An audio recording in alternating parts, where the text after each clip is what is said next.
Chairman জননেতা জনাব বিল্লাল মিয়াজি, ভারপ্রাপ্ত মহাসচিব জননেতা জনাব বিল্লাল মিয়াজি এখন বক্তব্য রাখছেন। বিসমিল্লাহির রহমানির রহিম। গণভোট বাস্তবায়ন এবং তেল গ্যাস সংকট সমাধান এবং দ্রব্যমূল্য নিয়ন্ত্রণ এর আজকের সমাবেশের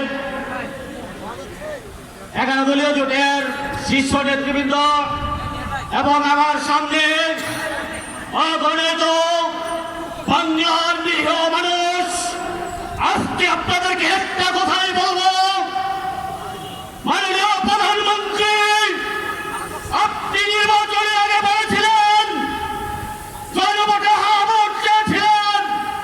আজকে এই গণভোটের হ্যাঁ ভোট নিয়ে আপনি গরিবসী করছেন। বাংলার মানুষের সাথে গণতন্ত্র করে টিকতে পারে নাই। মুক্ত হাজি আজকে মরে গিয়েছেন, শহীদ হয়েছেন, কিন্তু এই 36শে জুলাই বাস্তবায়ন করার জন্য লক্ষ কোটি হাজি মুক্ত রাস্তায় নেমে আসবে। আপনাকে অবিলম্বে গণভোটকে সংস্কারে বাস্তবায়ন করে 36শে জুলাইকে বাস্তবায়ন করেন। আর না হয়তো এই বাংলার মানুষ আবারও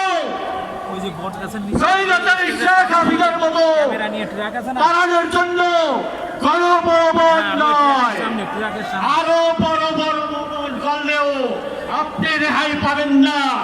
আপনাকেও এ দেশ ছেড়ে চলে যেতে হবে ইনশাআল্লাহ। বাংলাদেশ জিন্দাবাদ, 11 দলীয় জোট ঐক্য জিন্দাবাদ। সবাইকে ধন্যবাদ। আসসালামু আলাইকুম। সংগ্রামী ভাই এবং বন্ধুগণ,